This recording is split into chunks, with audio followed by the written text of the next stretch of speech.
Okay, let's unpack this. Welcome to the deep dive. Today, we're plunging into something absolutely vital for our energy future. Yeah, really important stuff. How do we make massive energy storage systems, specifically compressed air energy storage or CAES plants, truly profitable and efficient? It's a complex puzzle, It really is. but we're going to give you a shortcut to understanding some pretty sophisticated energy economics. Our insights for this deep dive come from detailed analysis focusing on the uh, business economic optimization of CAES plants within this powerful modeling framework called EnergyPLAN. A really useful tool for this kind of work. Right. So our mission is to extract the core insights, how these systems can be optimized for maximum operational income, balancing those theoretical ideals with, well, real-world practicalities. Let's get into it. Okay, so what's fascinating here is just how crucial CC's plants are for our energy grid. Imagine a giant battery, Right. but instead of chemicals, it uses compressed air. They store energy by compressing air, often, deep underground in caverns or something. And then they release it to spin a turbine and generate electricity precisely when it's needed most. This capability is, well, it's absolutely critical for balancing the grid. Especially with renewables coming online. Exactly. And seamlessly integrating those intermittent sources like solar and wind. Now, the energy plan model, it's typically used for big picture energy system analysis. Think entire countries or regions. Yeah, the micro level. Right. But what our sources highlight is its unique and frankly powerful capability for a detailed business economic analysis of individual plants, especially CES. So drilling down into one specific facility. Precisely. This means we can get into the nuts and bolts of one plant's profitability, simulating its every move, its decisions. And what's powerful is how this model translates all that technical stuff into, well, financial outcomes, right? Totally. You input all the specific details about a CES plant. Yeah. Its a compressor size, turbine capacity, the sheer volume of its storage cavern. All the physical parameters. Then you feed in real-world financial data, like the cost of actually running the pumps and turbines, and critically, the fluctuating market price of electricity. Which is always changing. Always changing. The model then crunches all this, providing clear outputs, like total electricity consumed and produced, the operational costs, fuel costs, And the bottom line. and the bottom line, most importantly, the plant's net operational income. It even shows you how much of the storage capacity is actually being utilized. Yeah, it's not just theoretical capacity, it's practical use. It really turns these abstract models into practical business forecasts. It's pretty neat. So this brings us to the core challenge for any CES plant operator, I suppose. How do you decide when to buy cheap electricity to compress air for storage and when to sell it back as generated power, hopefully at a higher price, all to maximize profit? It's a constant balancing act. It sounds like a high-stakes ballet with market prices, constantly dipping and weaving. That's a good way to put it. And to navigate this ballet, the energy plan model offers 3 main operational strategies for CES plants. Each one has a really distinct approach. Okay. First, there's strategy 6, the optimal strategy. Think of this as the theoretical ideal, the absolute best you could possibly do if you had, like, a crystal ball. Perfect foresight. Perfect foresight. Then we have strategy 5, the practical historical strategy, and strategy 4, the practical prognostic strategy. Okay. Optimal historical prognostic. Right. And the key distinction here is vital. Strategy 6 is about achieving the highest possible net operational income for an entire year if you knew every single price fluctuation in advance. The dream scenario. The dream, exactly. Strategies 4 and 5, however, they're designed for the messy, unpredictable real world where you don't know the future. Right, which immediately raises that big question you mentioned. If we have this optimal strategy, strategy 6, why can't plants just always use that one? Seems obvious. Well, there's a catch, a big one. We'll definitely get back to why that perfect knowledge isn't practical. Okay. But first, let's really dive into the logic behind that theoretically optimal strategy, strategy 6. How does the model, with its perfect foresight, actually find that sweet spot for maximum profit? Well, the core economic principle is actually quite straightforward. To make a profit, the market price you get when you're selling electricity, let's call it sell, that price must be higher than your marginal cost of producing 1 unit of electricity, MC prod. Makes sense. Don't spend more than you earn. Exactly. So the plant logic is simple. Only operate the turbine to sell power when MC prod is less than sell. Now, this marginal production cost, MC prod, It's essentially the true cost to generate that one extra unit of electricity right then. Gotcha. And it's influenced by several key factors. Right. Your variable operational costs, running the compressor, running the turbine, the price of natural gas, if your plant uses it. Some do, right, for heating the air. Some do, yes, for efficiency. And crucially, the cost of the electricity you originally bought to compress the air. That fee by term. Ah, okay, so the cost of your fuel, in a way. Precisely. And the model is clever. It factors in all the plant's efficiencies, how much energy is lost during compression, how much is lost during generation to give you that really precise per unit cost, the MC prod. And the source mentions something called bypass operation. Yeah. That sounds interesting. Yes, that's a fascinating detail. Imagine if electricity prices suddenly just skyrocket, like way higher than usual for a brief period. Right. A sudden peak. The plant might actually decide to bypass its storage entirely. It runs the compressor and turbine almost simultaneously, just generating power and feeding it straight to the grid. Even if the cavern is empty. Even if the storage reservoir is effectively empty, it lets them capitalize on those super high prices immediately, maximizing that instant revenue rather than going through a storage cycle. Wow. Okay. That's flexible. So how does this optimal brain strategy 6 actually work? You said it scans the whole year. Yeah, imagine the model as this master strategist. It looks at the entire year's worth of hourly market price data. Remember, it has perfect foresight here. The crystal ball view. The crystal ball view. And it systematically finds the most profitable opportunities. It's looking for the absolute peak price hours to sell electricity from the turbine. Step 1. Find the max price hour. Exactly. Step 1. Identify max hour. Find the hour with the maximum electricity price for turbine operation. And importantly, once it uses that hour, it disregards it for future loops. Okay, makes sense. What's next? Step 2 is checking the plant's physical limits, what the source calls storage boundaries. Ah, reality check. Right. This ensures the plant is physically possible. If you want to generate power at that max hour peak price, you must have enough compressed air stored beforehand. Or you need time to charge it up before then. Precisely. And conversely, you can't plan to compress air if the storage cavern is already full. It figures out the realistic time window before and after max hour where charging or discharging could happen without hitting those limits. Okay, so find the peak, check if you can actually use it based on storage levels. Then what? Step 3. Find the best time to charge.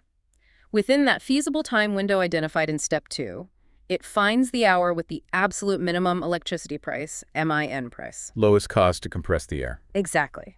Because that's when it's cheapest to fill up the tank, so to speak. Again, once an hour is picked, it's set aside. Right. Peak selling price identified, lowest buying price identified within the workable window. Now, Step 4 is the profit check. Calculate that marginal production cost, MC prod, based on the MIM price electricity cost you just found. Using the formula we talked about. Using the formula. And then it checks. Is the max hour selling price actually higher than this calculated MC prod? If yes, there's profit to be made, so proceed. If not, this particular pairing won't work. So it only moves forward if it's profitable. Makes sense. Right. What's Step 5? Bottlenecks. Step 5, determine operation bottlenecks. This is about balancing things. Sometimes the amount you can compress in one cheap hour doesn't perfectly match the amount you can generate in one expensive hour. Capacity differences. Right. It looks at the available turbine capacity at max hour, the available compressor capacity at MIN price, and the storage state, is there enough empty space if compression happens first? Or enough stored air if generation happens first. It finds the limiting factor that dictates how much energy can actually be cycled in this pair of hours. Okay, so it figures out the maximum feasible transaction size for that pairing. You got it. Then, Step 6, operate and update.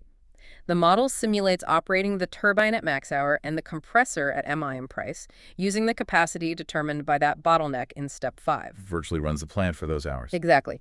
And it updates the stored energy level accordingly. Those specific hours, max hour, and IM price are now considered fully utilized for this iteration and disregarded for the next round. And Step 7 is just. Repeat.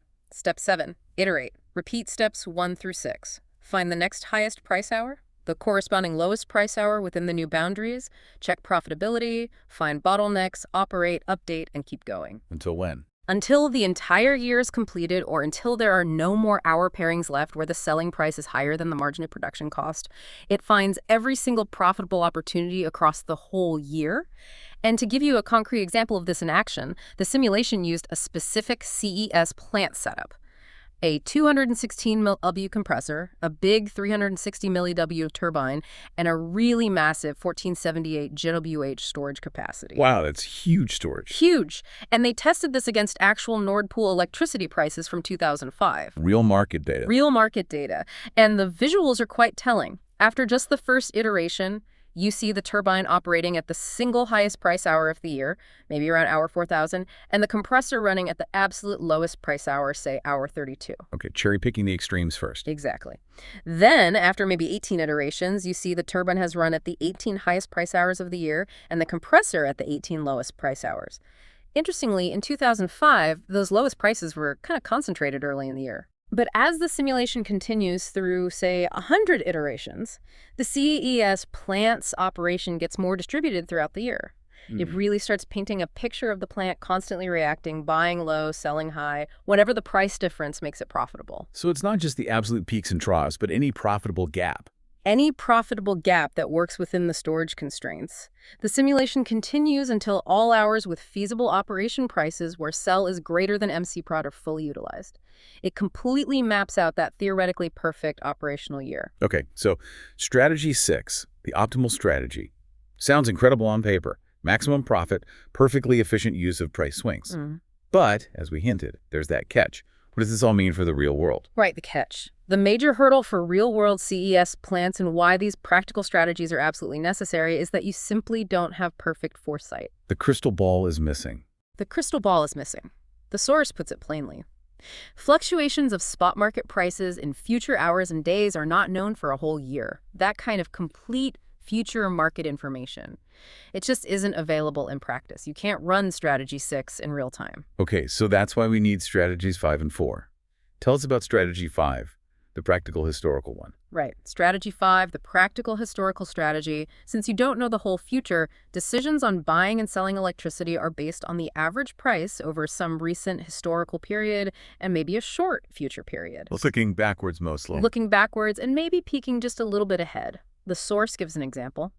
For a 24-hour average period, the simulation might use data from the 11 past hours, the current hour, and maybe forecasts for the next 12 future hours to calculate an average price. So it's basing today's decision on what happened yesterday and what it thinks might happen tomorrow morning. Essentially, yes. It's like driving forward by constantly checking your rearview mirror and having maybe limited visibility just ahead. It's practical, but obviously less perfect than strategy 6. Okay, makes sense. And then strategy 4, the practical prognostic. Prognostic means forecast, right? Exactly. Strategy 4, the practical prognostic strategy, is a bit more forward-looking. It relies heavily on the average predicted price of coming hours, say, the next 24 hours. So less history, more forecasting. Right. And crucially, the source notes this strategy requires the presence of good price prognosis. You need reliable forecasts for this to work well. If your forecast is junk, your decisions will be too. Pretty much. It's all about making smart bets on what the market will do next based on the best available predictions. So how does it actually work day to day or hour to hour? Does it set bids? Yes, the idea is that the plant operator actually sets up bids on the market. And these bids are structured intelligently. They're set up so the potential profit margin, the difference between the price they're willing to buy at for compression and the price they need to sell at for generation, is strategically spread around that predicted average price for the upcoming period. So it's trying to capture the predicted ups and downs around the average. Precisely. The source has a diagram showing this like min-max price lines around the moving average, and there's a formula for how far apart those lines are based on costs and the desired profit. Okay. And you mentioned it's flexible. Very flexible. A key detail here is that this predicted average price, P-bar, is updated on an hourly basis. This implies the system operator can constantly refine their market bids, reacting to new forecasts or market movements hour by hour. Much more dynamic. Much more dynamic. And yes, that clever bypass operation we talked about earlier, where the compressor and turbine run simultaneously when storage is empty, that's also included in this strategy, allowing the plant to react instantly to sudden, perhaps unforecasted, price spikes. So it uses forecasts, but still has that quick reaction capability. Exactly. It tries to be smart and nimble. And the model even gives you more flexibility with an option to define your own strategy. Users can actually specify how many historical hours and how many future hours they want the model to consider when making its decisions.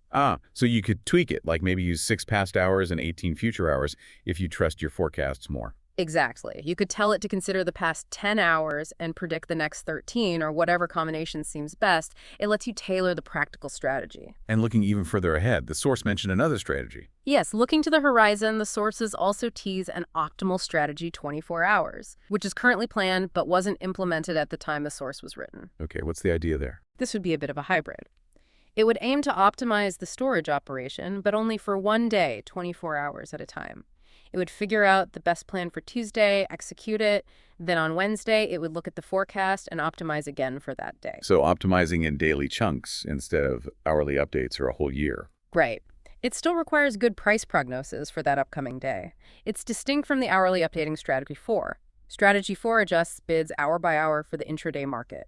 This planned optimal strategy 24 hours would optimize for a full day cycle at once, a slightly longer planning horizon than Strategy 4, but much shorter than the theoretical Strategy 6. Interesting. So still trying to get closer to optimal, but within a realistic time frame. That seems to be the goal, yeah. Finding that sweet spot between perfect foresight and practical execution. So if we kind of step back and connect this to the bigger picture, what we've explored today is really this intricate balance, isn't it? Between the theoretically perfect energy storage optimization, that Strategy 6 ideal, and the practical, messy realities of an unpredictable market. Yeah, the difference between the map and the territory. Exactly. And the EnergyPLAN model provides this really powerful framework to simulate and understand these complex trade-offs. It shows how even with incomplete future information, we can develop pretty sophisticated strategies like 4 and 5 to aim for profitability in large-scale energy storage like these CES plants. It's about being smart and agile with the information you actually have. Precisely. It's about making the best decisions possible under uncertainty. Absolutely. And that leads us, I think, to a final provocative thought for you, the listener.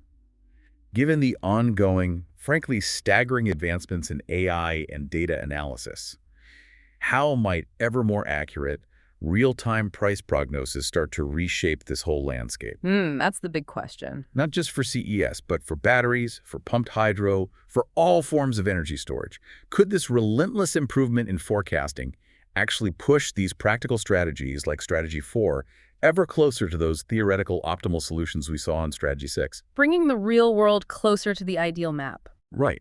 And what new questions does that raise about grid stability, about market design, maybe even market fairness in an increasingly data-driven, prediction-fueled energy world? Something to think about.